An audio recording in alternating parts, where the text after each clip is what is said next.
Bienvenue dans Financial Market Insight for Traders, le podcast où nous décomposons les complexités du trading en stratégies pratiques et exploitables pour tous. Je m'appelle Sophia et l'épisode d'aujourd'hui est dédié aux débutants en trading, ceux qui ont hâte de se lancer mais se sentent dépassés par la masse d'informations disponibles. Soyons honnêtes, le trading peut être intimidant au début. Avec la multitude de stratégies, d'indicateurs techniques et d'avis d'experts qui circulent, il est facile de se perdre dans le brouhaha. Mais bonne nouvelle, réussir en trading n'est pas forcément compliqué. Certains des meilleurs traders du monde s'appuient sur des stratégies simples et efficaces, faciles à comprendre et à mettre en œuvre. Que vous débutiez ou que vous recherchez une méthode de trading plus simple, cet épisode vous guidera à travers certaines des stratégies de trading les plus adaptées aux débutants, qui vous aideront à naviguer sur les marchés en toute confiance. C'est parti! Comprendre les bases du trading. Avant d'aborder des stratégies spécifiques, passons en revue quelques concepts fondamentaux essentiels à tout trader. Ordre au marché vs. Ordre à court limité. Un ordre au marché exécute une transaction immédiatement au meilleur prix disponible, tandis qu'un ordre à court limité fixe un prix spécifique auquel une transaction doit être exécutée. Niveau de support et de résistance. Le support est un niveau de prix où la demande est suffisamment forte pour empêcher une nouvelle baisse du prix, tandis que la résistance est le niveau où la pression vendeuse empêche une nouvelle hausse du prix. Suivi de tendance, la pratique consistant à identifier et à trader dans le sens du mouvement général du marché. Gestion des risques, utiliser les ordres stop-loss pour limiter les pertes et les ordres take-profit pour sécuriser les gains. Effet de levier et trading sur marge. Comprendre comment l'effet de levier permet aux traders de contrôler une position plus importante avec un capital plus faible, tandis que le trading sur marge consiste à emprunter des fonds pour augmenter leur pouvoir de trading. Analyse fondamentale vs. Analyse technique. L'analyse fondamentale examine les indicateurs économiques, les états financiers et l'actualité des entreprises, tandis que l'analyse technique se concentre sur les données de prix historiques et les schémas graphiques. Avec ces bases en tête, explorons quelques stratégies de trading idéales pour les débutants. 1. Stratégie de suivi de tendance. Le suivi de tendance est l'une des stratégies les plus simples et les plus efficaces pour les débutants. Cette stratégie consiste à identifier une tendance haussière ou baissière et à trader dans la même direction. Mise en œuvre. Identifier la tendance à l'aide des moyennes mobiles, par exemple, les moyennes mobiles sur 50 et 200 jours. Confirmer la tendance à l'aide d'un indicateur supplémentaire, comme l'indice de force relative, RSI. Entrer en position. Acheter lorsque le prix est supérieur à la moyenne mobile, indiquant une tendance haussière, et vendez lorsqu'il est inférieur, indiquant une tendance baissière.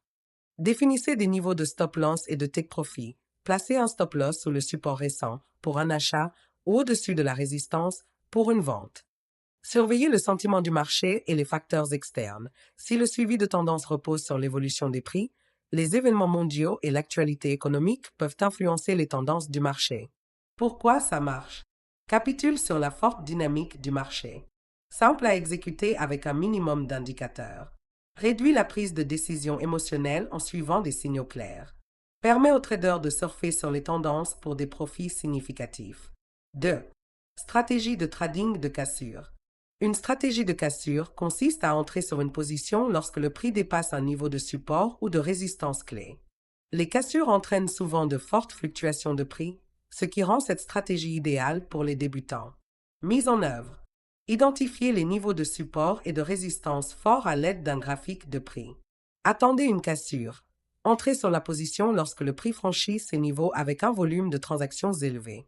Placez des ordres stop-loss juste en dessous du point de cassure pour limiter les risques. Surfez sur la dynamique. Restez sur la position tant que le prix évolue en votre faveur. Évitez les fausses cassures en confirmant le mouvement avec des indicateurs de volume comme l'imbalance volume, OBV, ou le Moving Average Convergence-Divergence, MACD. Pourquoi ça marche? Tirer parti des fluctuations importantes des prix. Fonctionne sur différents horizons temporels, court et long terme. Fournit des points d'entrée et de sortie clairs, ce qui le rend accessible aux débutants. 3. Stratégie de croisement de moyenne mobile.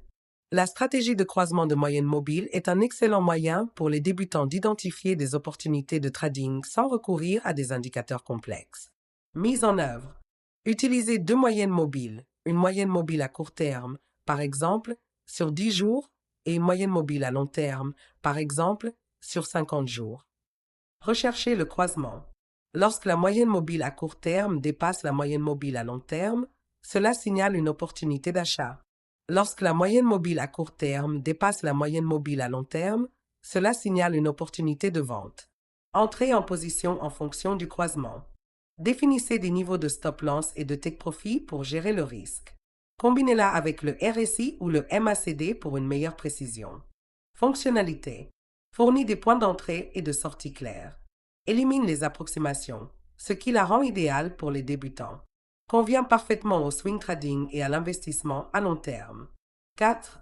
Stratégie RSI de surachat sur vente. L'indice de force relative, RSI, mesure le momentum et identifie les situations de surachat ou de survente d'un actif, ce qui en fait un excellent outil pour repérer les retournements potentiels. Mise en œuvre. Utilisez l'indicateur RSI. Si le RSI est supérieur à 70, l'actif est suracheté, signal de vente potentielle. Si le RSI est inférieur à 30, l'actif est survendu, signal d'achat potentiel. Confirmez les signaux grâce à l'analyse des fluctuations de prix. Entrez en position. Achetez lorsque le RSI est inférieur à 30 et vendez lorsque le RSI est supérieur à 70. Définissez des niveaux de stop-loss et de take-profit en fonction des conditions de marché. Combinez-le avec des figures en chandelier comme le doji ou le marteau pour une meilleure précision. Fonctionnalité. Aide les traders à identifier les retournements potentiels. Simple et efficace pour les transactions à court et à long terme. Réduit le risque d'entrer en position à des niveaux de prise extrêmes. Conclusion. Le trading n'est pas forcément une expérience intimidante. Grâce à ces stratégies simples et efficaces, les débutants peuvent gagner en confiance et démarrer leur parcours de trading avec un plan clair. L'essentiel est de rester discipliné, de gérer efficacement les risques et d'apprendre continuellement des fluctuations du marché.